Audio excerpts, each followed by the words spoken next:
Alright, today I decided to finally make my axe sheath. So, one of the most important things to do when you're going to make a sheath is, first I drew it out on paper and cut it out to make sure I had the basic shape right. And I sketched it a lot smaller than what I was actually going to do. And from there, I took my axe head. This is going to be a Hults Bruk style sheath. So it's going to have a strip of leather that goes back across here on the top, and then it's going to have a strap. But, yeah, buddy. You know what I want for lunch? What? My pizza. You want some pizza? Yeah. Do you remember the pizza I left with the cheese on it last night? Yeah. I want that for lunch. Okay. Well, I'll come in and make it in a minute, okay? You don't have to make it. You gotta get it out of the pizza box. Okay.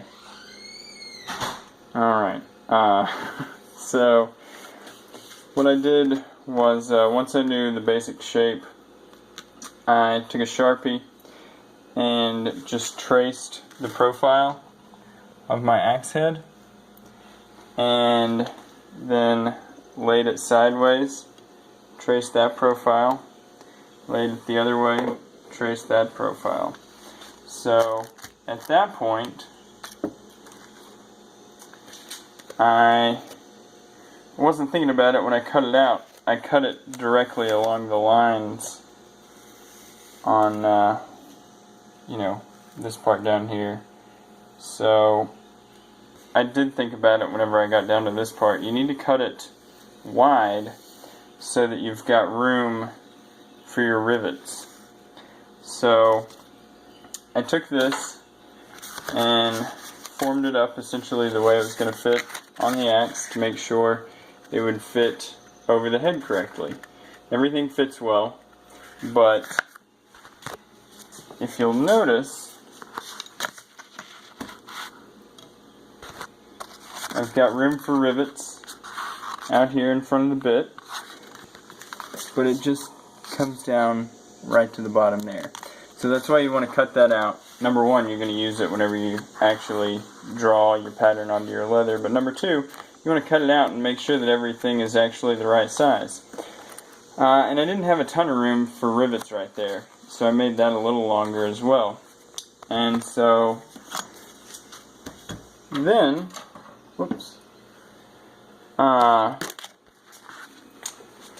took it and traced it onto a piece of leather with a piece of sidewalk chalk. So you can see here, I made everything just a little bit larger, because it's never an issue to trim away a little leather, but if you cut it too small, you're just out of luck. Made these quite a bit bigger, and I'll probably trim away some there. And then down here on this bottom edge, I also made that bigger. And one of the things that you need to remember is that even, the bit is a straight curve, right? But whenever you have that side by side, it's going to make kind of an M shape. So if you had one on the left side, one on the right side, you'd have a lower spot in the middle, and you'd have two humps. So whenever you are drawing out your pattern, you need to make sure that you have that indentation in the middle, because this is going to be at the top and these two are going to be at the beard, and that'll give you a nice smooth line that follows the profile of the bit. So once you've gotten that drawn out, and I used chalk on the rough side of the leather, so I'm going to have the nice side out.